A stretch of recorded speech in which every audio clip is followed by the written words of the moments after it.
Praise the lord. యేసునామమే జయము. మన రక్షకుడు మన విమోచకుడైన యేసుక్రీస్తు పరిశుద్ధమైన నామంలో అందరికీ వందనాలు. చిన్న ప్రార్థన ద్వారా ఉదయకాల వాక్య భాగం ధ్యానించుకుందాము. పరిశుద్ధుడ మహాగణుడు అయిన దేవ యేసయ్య, సర్వాధికారైన మీకే వేలాది వందనములు, కృతజ్ఞత స్తుతి స్తోత్రం చెల్లించుకుంటున్నాను దేవ. ఉదయకాలం ప్రభు వాక్య భాగం ధ్యానిస్తుంటే వాక్య భాగం అర్థమవులకు సహాయం చేసి మీ కృపలో బలపరిచి మీకు మాదిరిగా మమ్మల్ని నడిపించమని చిన్న ప్రార్థన యేసునామంలో అడిగి వేడుకుంటున్నాను తండ్రి. ఆమేన్ ఆమేన్.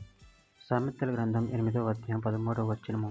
యెహోవా యందు భయభక్తులు కలిగి ఉండుట చెడుతనం నసహించుకొనుటయే. గర్వము, అహంకారము, దుర్మార్గత, కుటిలమైన మాటలు నాకు అసహ్యములు. ఆమె దేవుడి వాక్య భాగం దీవించును గాక. ప్రభునందు ప్రియులారా, ఇక్కడ వాక్య భాగంలో గమనించినట్లయితే యెహోవా యందు భయభక్తులు కలిగి ఉండుట చెడుతనమును నసహించుకొనుటయే. గర్వము, అహంకారము, దుర్మార్గత, కుటిలమైన మాటలు నాకు అసహ్యములు. అదేవిధంగా వాక్య భాగంలో గమనించినట్లయితే సామెతల గ్రంథం 16వ అధ్యాయం 6వ వచనంలో కృపా సత్యముల వలన దోషమునకు ప్రాయశ్చిత్తం కలుగును. యెహోవా యందు భయభక్తులు కలిగి ఉండుట మనుషులు చెడుతనం నుండి తొలగిపోవుదురు. కీర్తన గ్రంథం 97వ అధ్యాయం 10వ వచనం. యెహోవాను ప్రేమించు వారలారా చెడుతనం నసహించుకొనుడి. తన భక్తుల ప్రాణములను ఆయన కాపాడుచున్నాడు. భక్తిహీనుల చేతిలో నుండి ఆయన వారిని విడిపించును. కీర్తన గ్రంథం 101వ అధ్యాయం 3వ వచనం. నా కన్నుల ఎదుట నేను ఏ దుష్కార్యమును ఉంచుకొనను. భక్తి మార్గము తొలగిన వారు క్రియలు నాకు అసహ్యములు, అవి నాకు అంటనీయను.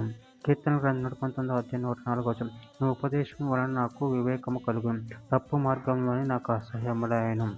ఆమోసు 5వ అధ్యాయం 15వ వచనం. కీడును ద్వేషించి మేలును ప్రేమించుచు గుమ్మములలో న్యాయము స్థిరపరచుడి. ఒకవేళ దేవుడును సైన్యములకు అధిపతి యెహోవా యోసేపు సంతతిలో శేషించిన వారి యందు కనికరించును.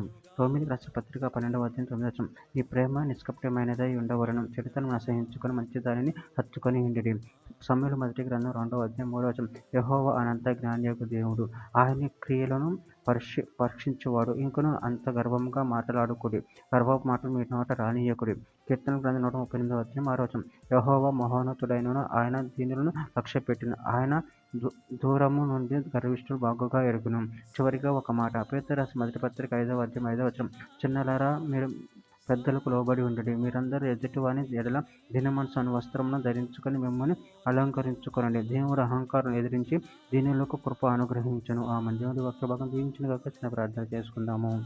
పరిశుద్ధుడ, ప్రేమగల దేవేశ, నేను మీరు ఇచ్చిన వాక్యదాన్ని మట్టి ప్రభు మీకు చెల్లించుకుంటాను అంటే మాలో ఉన్న ప్రతి విధమైన అహంకారం, చెడుతనం వీటన్నిటిని తీసివేసి మీకు మహిమకరంగా మమ్మల్ని ఏర్పరచుకుని మీ చిత్తం అతీతం జరిగించమని చిన్న ప్రార్థన అడిగి పెట్టుకుంటున్నాను తండ్రి. Amen amen.